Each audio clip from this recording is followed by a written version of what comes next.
So good afternoon, everyone. This is another session from the Enterprise Working Group at Blockchain Ireland. I would like to welcome our guest today, Mr. Paolo Campegiani, and he will tell us a little more about standardization in the blockchain and DLT space from his own perspective. Paolo, the floor is yours. Thank you, Bara. Good afternoon, everyone. So this presentation is about on my journey, personal journey on the world of standards, and clearly with the focus, which is what I do, is about blockchain. And especially I've tried to focus a bit on what is interesting for in the blockchain standardization efforts for innovative companies and startups. Now, I don't want to read this slide with you because it's not really interesting, just to say that I work a lot with standardization, but actually my company pays me for some more practical things like manage innovation projects in the field of digital identity and blockchain. As you already see, and this will be clear to you later, in standardization, one of the problems that we have is that we have a lot of acronyms, but after this presentation, probably you start to understand a good share of them. So the first thing which is important to answer, first question is what standards are for? Standards are about interoperability. So you have your system and the system is interoperable with others. And this is different from adaptation. It's not that you adapt to someone that is the market leader. It's that everyone follows a common approach. And this is a way actually to protect your investment. Also note that a standard is also a reverse charge. It means that if you follow the standard and something bad happened, you could always say, I followed the standard. Sorry, this was not my fault. You could imagine this when it comes even to something very simple like a light bulb. If this is developed following a standard, specific safety rules, and you plug it in the socket and the bulb explodes, okay, it's bad, but it's not your fault as manufacturer. It's totally contrary if you have not followed the standards and the rules. Standards are critical for every business. This is an example, an interesting story someone told me some years ago. As you may know, there are people, especially in Northern Europe, but not only, that are allergic to the nickel. And this means that if these people have their skin in contact with with something that contains nickel, this nickel is somehow diffused from the device, whatever. This is an example, eyeglasses, to the body, and the result is an allergy. So many years ago, Europe decided, okay, we have to decide which are the safe level for nickel. And to do that, they put together a committee. This committee decided that the amount of nickel is first regarding the surface which you are in contact to, clearly, because the bigger the more, and for the time that you are in contact. So they came up with some numbers. What is interesting is that there was at the time being a real important European company that made eyeglasses, and this company decided not to participate in this activity. What was the result of that is that at some point the nickel directive was published, it was accepted by the different member states, and the result was that all the production of this company was no longer legal overnight. They were no longer authorized to sell their products in Europe from the evening to the morning. Now, clearly you say, okay, I'm sorry for people that working in the eyeglasses making a business, but I'm doing ICT, right? But regarding ICT, I could give you another example that you find in this book, Explorers, Huawei Stories. So this is an example that relates to Huawei. And there is a chapter from this person, Daixi Zheng, and this is an extract that describes the approach of Huawei to standardization. In 2G standards, Huawei was just an observer. In 3G, a follower. In 4G, 4G and alpha, an active participant and the leader. In 5G, you see the last line of this quote, is a fundamental player for global standards. So even in ICT, clearly, it makes a lot of sense to work with standards. But regarding standards, there are unfortunately some things that are not the best part of them. The first one is that to make a standard takes a lot of time, because standards are essentially developed following a consensus approach. So in every committee that works on standard, we try very, very, very hard to have everyone on board and to have everyone agreeing on a specific standard. And this means that to make a standard takes a lot of money. It's not a simple process. It takes a lot of time. You need dedicated resources on working on that. And the other problem is that the process by itself is very complex, because clearly, consider as an example, a computer scientist, a computer engineer just with a degree from a university. This person is probably proficient in many different programming languages. But rest assured that this person has no understanding at all, almost not understanding at all, of what a standard is. So there is a very high barrier when it comes to do an actual standardization work. And this also means another problem that you see, that you already seen in the first slide of this presentation. There are many, many acronyms. But there are also some good parts related to standard. The first is that the kind of people you meet. I have to say that in my personal experience, I have the opportunity to meet very interesting visionaries, people from all over the world. And it's very difficult. And these people work with you over the course of many years. So you start to know them, to understand what they do. It's very interesting. It's something very specific that happens in the standardization communities, and not, as an example, in a generic industrial trade fair. The second is that you travel a lot. Clearly, it's up to you if this is a good part. For me, is a good part or not. And there's also this very famous quote from Professor Tannenbaum, which essentially says that the good part about standards is that there are so many to choose from. So if you don't like a standard, you could decide to use another standard. And regarding travel a lot, these pictures that you see are from one of the meetings of ISO TC307. Now it's just a name, but it became clearer immediately after. This meeting happened in Dublin in May 2019, and you see the National College of Ireland. Actually, the first picture, you see this woman. Unfortunately, I don't remember her name, but I remember she was an Irish politician, like undersecretary of the Ministry of Education or University or something like that. And these are the people, some of the people that are participating. Actually, I know almost all of them, I have to say, in this picture on the right. It's also, there is me and the very background of the picture. The other one, the smallest picture of all, is the plenary, is when essentially all the representatives of the different countries are deciding together on the general, on the overall organization works for this committee. There are many standards to choose from, as Professor Tannenbaum said, because there are many standardization organizations. These are called SDOs, Standards Defining Organization. I'm not going to describe all of them, just two of them that are relevant for blockchain, but there are others also. On the contrary, what I'll try to do is to give you an idea of the different categories of standardized SDOs. Because we could organize them considering the geographic coverage. As an example, there are worldwide organizations like ISO, OASIS, IEEE. There are region-wide organizations. Usually this means Europe-wide, and these are example EXI or CEN or CENELEC. And there are national organizations. As an example, for Ireland is NSA, which is National Standards Authority of Ireland. This is a possible criterion. Another, which is maybe a bit more interesting, is that you could have two kinds of standard. One is a standard that is de jure, so based by law.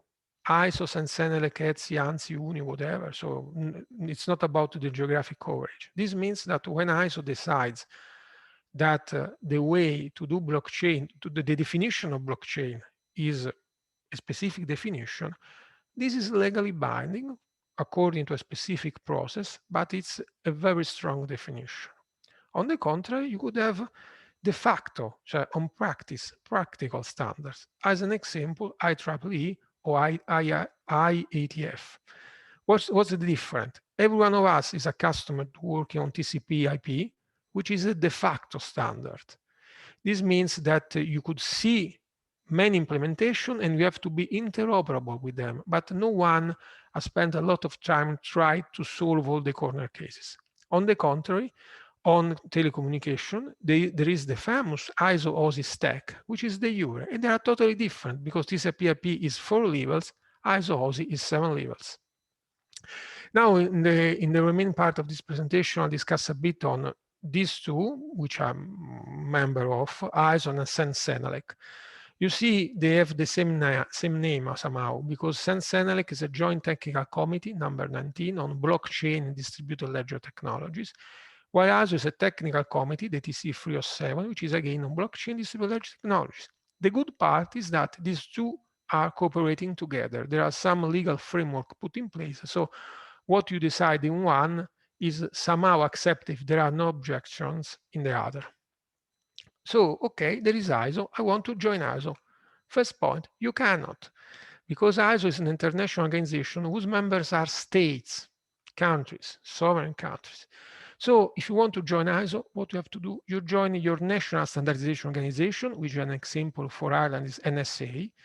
They have a so-called national mirror committee, and then you ask them that you want to be delegated to work on ISO as an expert. You'll be a national expert. This is your title.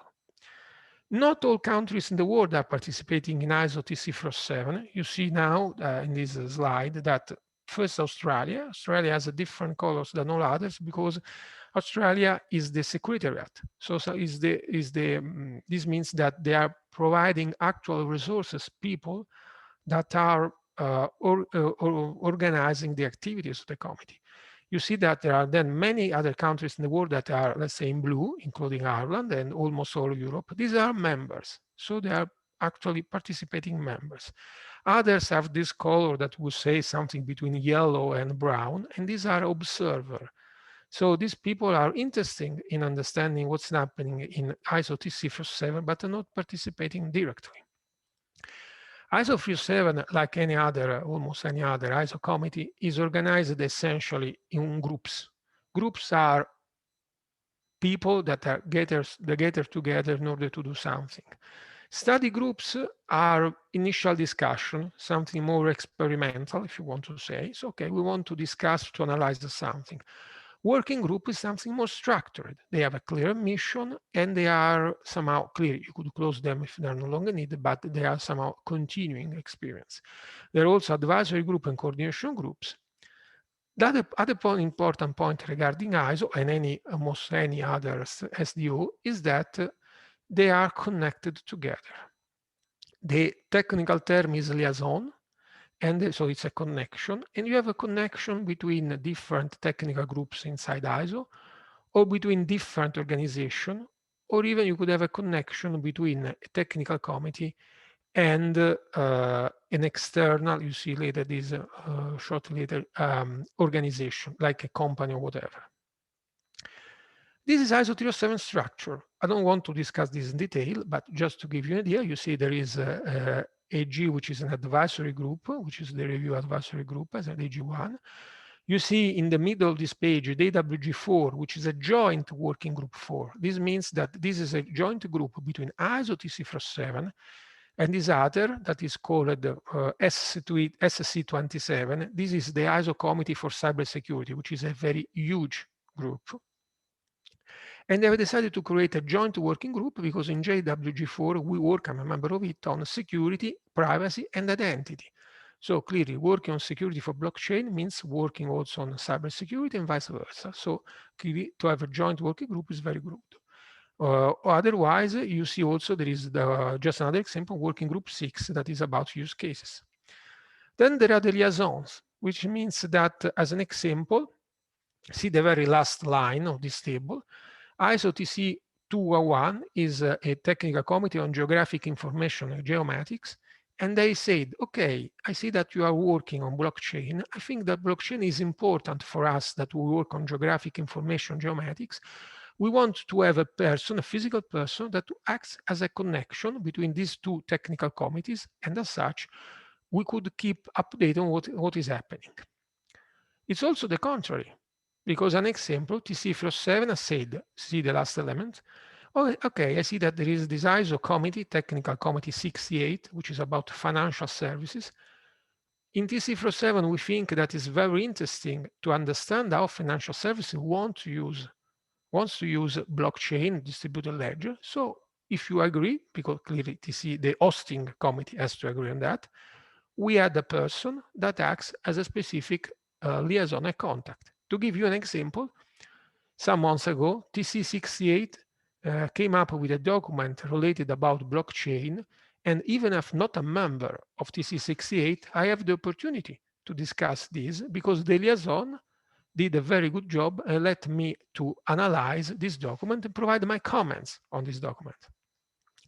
There are also organizations. This means that, okay, we consider that some, you see, these are really relevant names, are, as an example in ATBA, are relevant, and we want them to participate as, more or less, okay, as if they were states.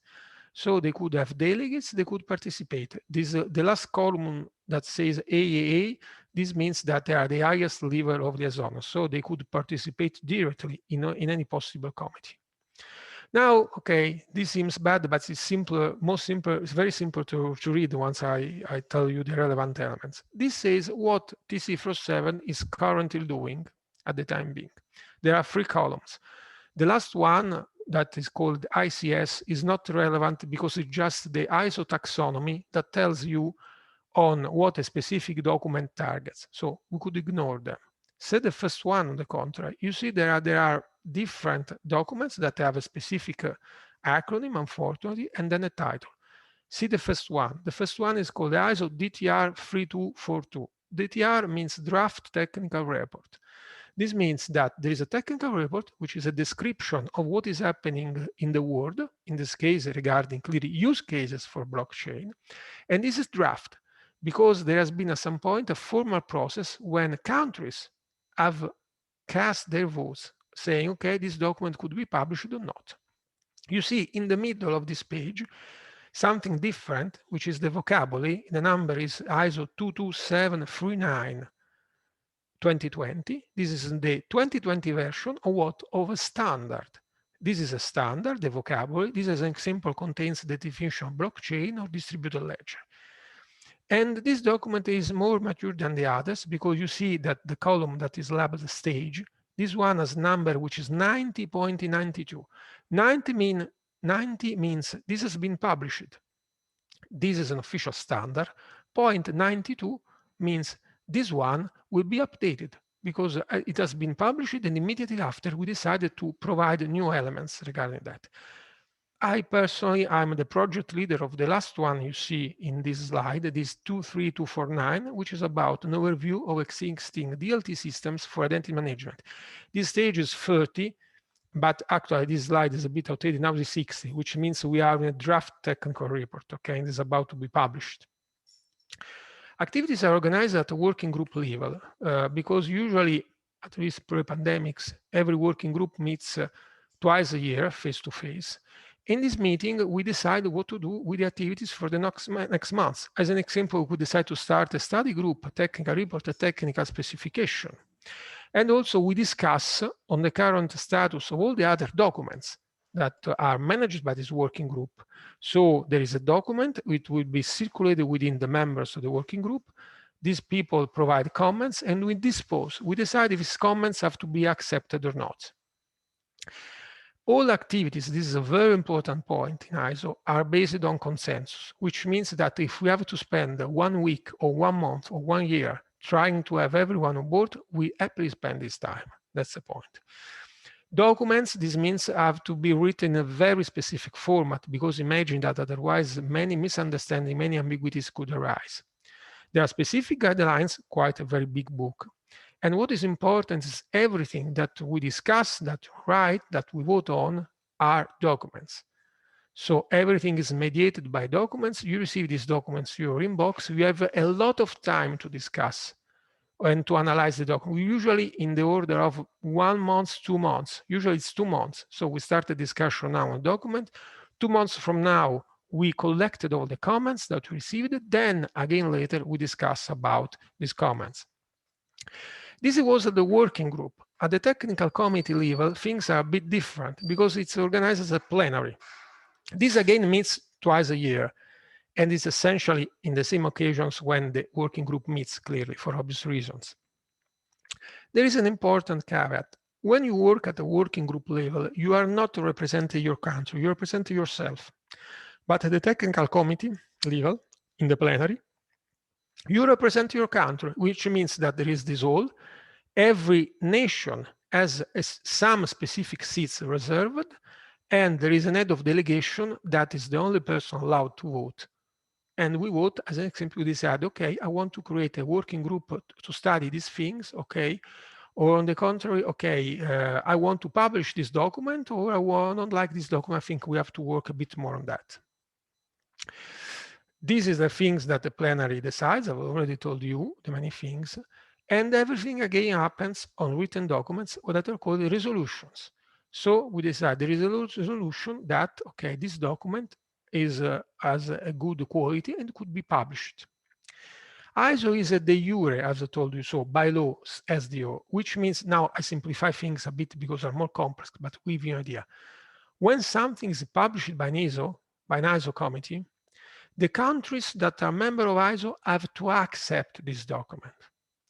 Or better, they could choose not to include him in their national body of standards, but they cannot write a document that is in contrast with the ISO standard.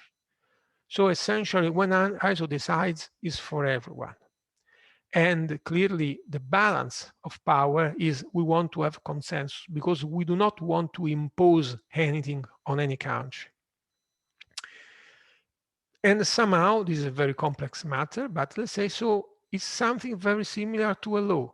Once ISO provides a definition of blockchain, and you see a procurement from your country related to blockchain, you are authorized to, if the standard has been accepted by your country, you are authorized to consider the ISO definition of blockchain the correct definition of blockchain. These are a picture from our last physical face-to-face meeting that happened in Hyderabad in India in November 2019. This is the plenary, actually. In this plenary, we decided to start working on this technical report, the one that sees me as a project leader, the technical report 23249, which describes relevant initiatives on blockchain and digital identity. And the technical report is somehow the first building block of a process, because the second block is to have a technical specification, which is essentially the standard. This document, to give you an idea, describes specifically things related to identity management. So how identity is managed for individuals, organization, things with the use of distributed ledger technologies, the actors, the interaction, the architectures, the standards that already exist on that. It provides a taxonomy, and there are more or less 10 major DLT systems from almost every region of the world, and also 50 standards. This document, as I've told you, is quite mature, and probably this will be published mid of 2021. Actually, now we are in the phase of doing some kind of editorial work, because clearly the documents to be published, they have to have a very specific typographic quality. So an example, pictures have to be all of same level of brightness, clearness, and whatever. Another committee, Sensenelec Giant Technical Committee 19. This is European. So if you want to participate in this, you have to be a member of the European Union or the European Free Trade Agreement. So this also includes, as an example, UK. How you join Sensenelec? The same way that you could join ISO 23447. So you contact your national standardization body, say, I want to be nominated as a delegate to Sensenelec GTC 19. What we want to do in GTC 19? We want to define technical guidelines regarding what? Remember the reverse charge idea. How you could implement blockchain and DLT systems in a way that makes them compatible with the relevant European Union legislation. Imagine GDPR. There are a lot of discussions if blockchain are or not GDPR friendly. Our hope with JTC 19 is we'll tell you the way you could implement a blockchain to have it GDPR or eIDAS, whatever, friendly. Now, in fact, we are focused on work on identity management. Now, last part of my presentation. Innovative companies clearly are afraid in participating in standardization activity. And one of the biggest reasons of concern is that they say, if I discuss this in a committee, someone could steal my idea. And I don't want this to happen. I want to provide you some considerations regarding that. The first one, clearly, if you have a good idea, the way to protect it is using a patent. Because if it's a very technical breakthrough, this is the way to protect your idea. Note that when it comes to standards, there are standards that cite patents. As an example, your favorite streaming service is based on using some audio-video codecs. These audio-video codecs are very often patented, so there are royalties, and they're also part of standards. That's the point. Otherwise, the TV set wouldn't be able to transmit what your streaming service has just streamed.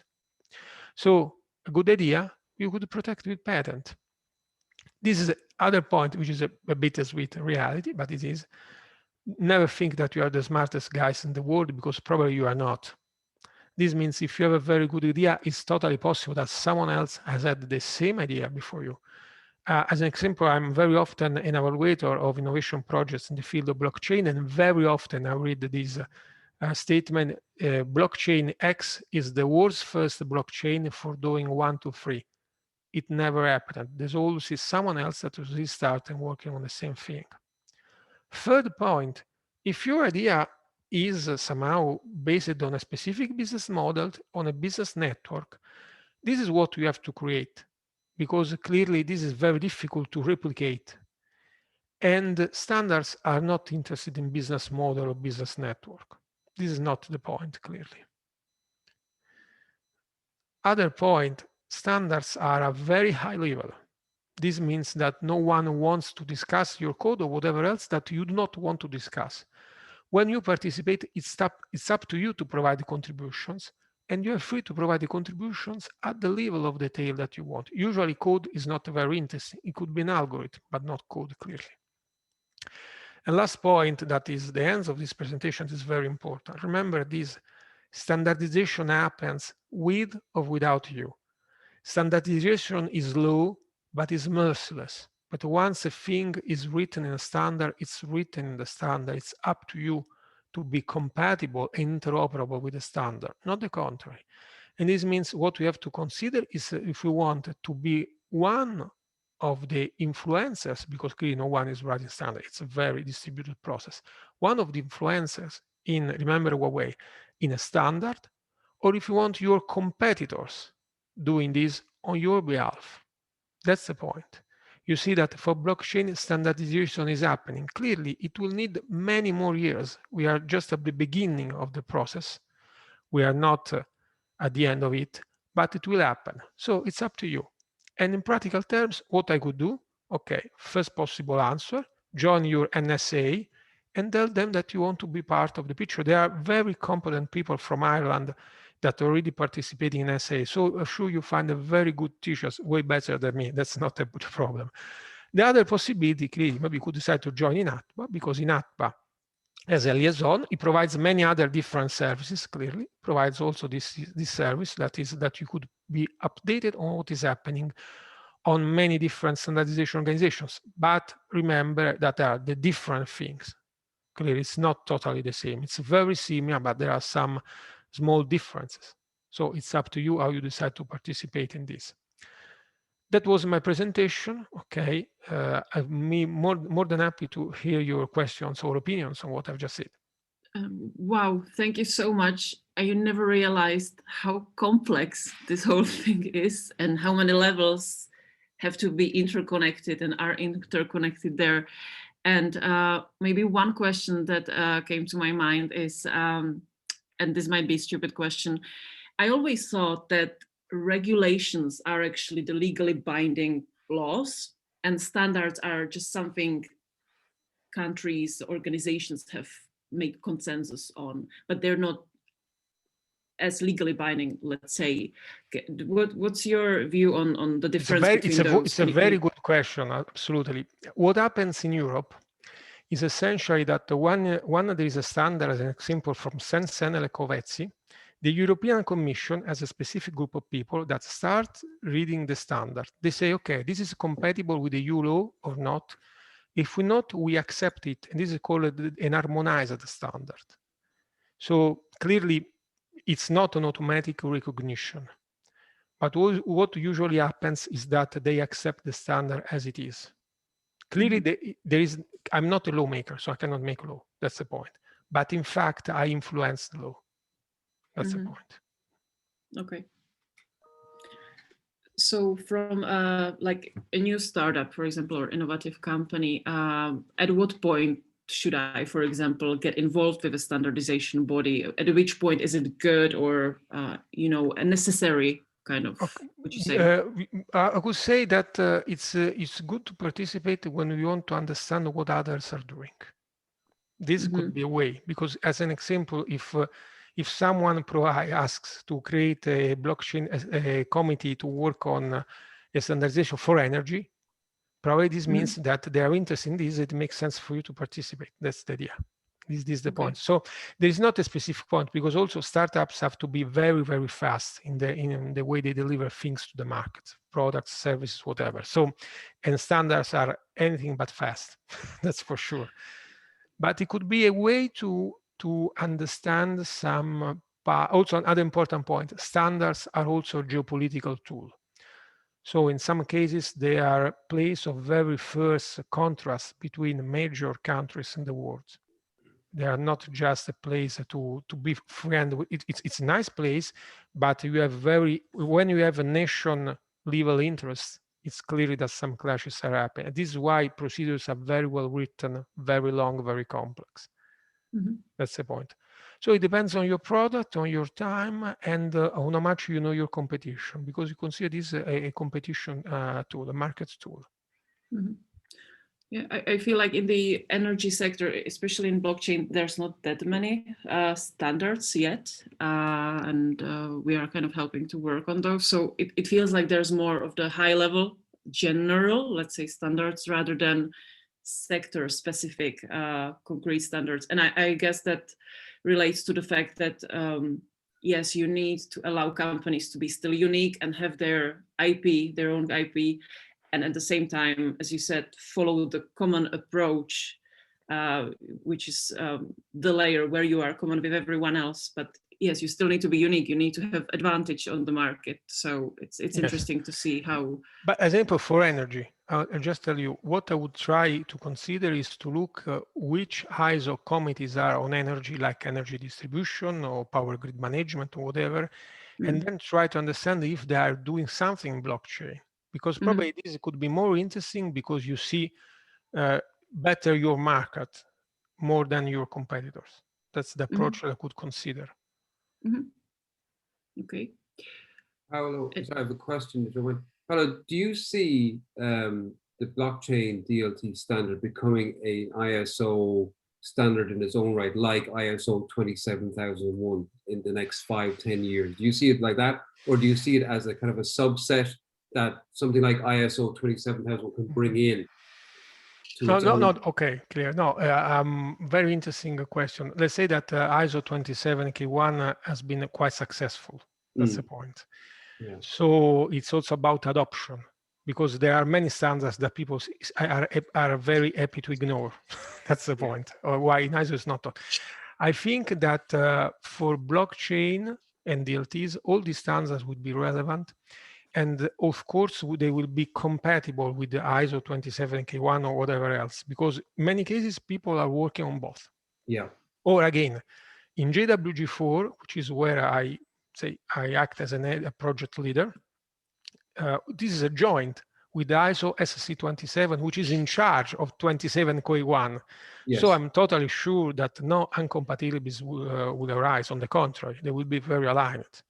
But my point here is that let's say 27001, when it goes through a next iteration, And it's unique. I believe it's unique in that you have a statement of applicability. So you could rule in or rule out the blockchain. You could say, for us, the blockchain component is not relevant. Or if it is, you can say we are including the blockchain standards.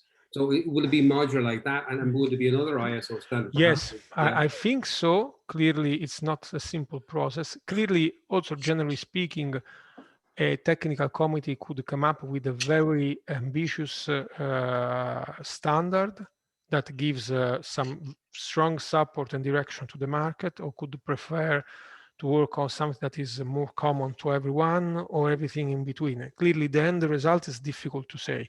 Yeah. But I simply would say that people that are working on vocabulary, for in my view, have done a very good work. Because an example now it's clear what's the difference between a blockchain and distributed ledger. Mm-hmm.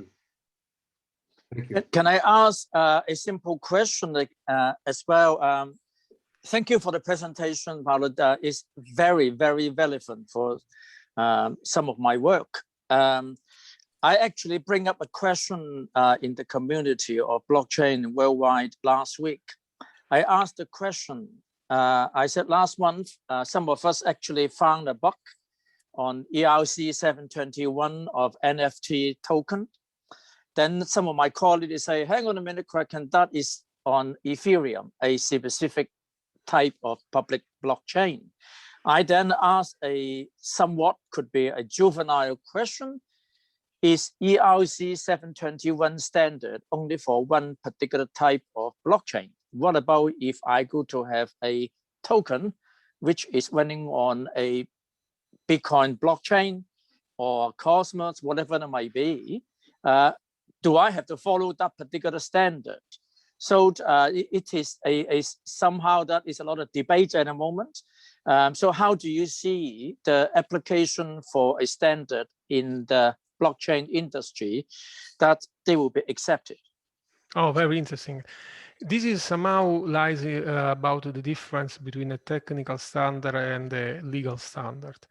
Because NFT in Ethereum are a set of standards like EIP, Ethereum Innovation, whatever proposal, EIP, okay? And it's a standardization process that happens inside the Ethereum community. Clearly, they have their own rules, and this is a technical standard. It's possible that another, I think, simple algorithm could decide to do the same. That's or Bitcoin Foundation or whatever.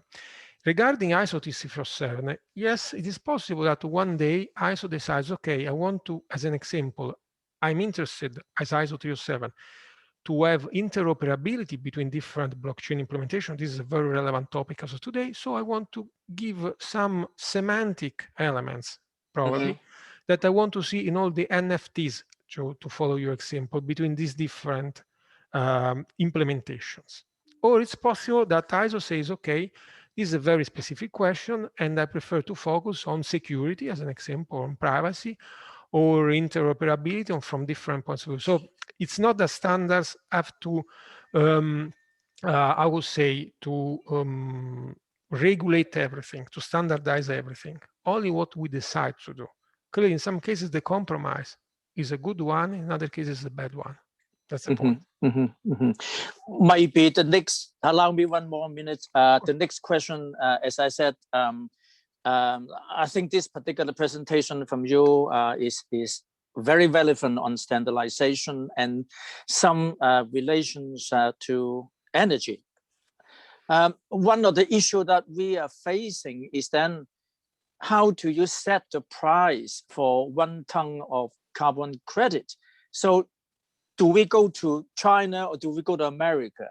I might go to Italy or in Ireland to say this is $50 for 1 ton of carbon credit. And that is why we use our technology and decentralize it. We found that technology is not necessarily the issue, but what you explained, the standard is the issue. So people can come together on that. Do you see that is something getting a little bit more question than answer, or how do you set the standard for the 2 particular example I mentioned directly related to blockchain? Clearly.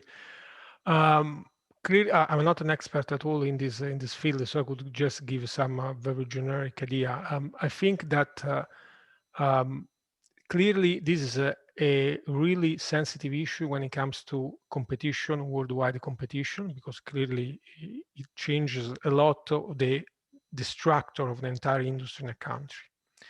So I could imagine that sooner or later, some kind, it's already happening, okay, but the international cooperation that says that, okay, we have to define rules for everyone when it comes to this, because clearly it's irrelevant if pollution happens in Italy, in China, or South Africa, because it impacts everyone in the world. That's the point. Clearly, states have, sovereign states have many different instruments, policy instruments to do this. As an example, they could make an international treaty.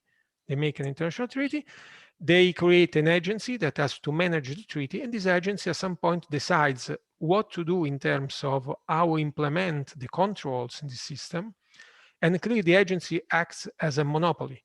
So they are just them, because it's not that someone else is receiving the same authorization from another competing international treaty. At least I hope not. It's quite a problem. Okay. I hope that one for everyone is what we need. Is no more, no less. Okay. Yes. In this case, clearly they are free to do. This agency, I could imagine, hypothetically speaking, could say, okay, I want to check all the different technologies that could use. At some point, we say, okay, there is blockchain, could be useful, could be not useful. If I have to use blockchain, what is blockchain? Okay, I check ISO, I check the definition of blockchain by ISO, say, okay, I like this definition. I want to create a system using blockchain and not artificial intelligence, but yes, Internet of Things or whatever.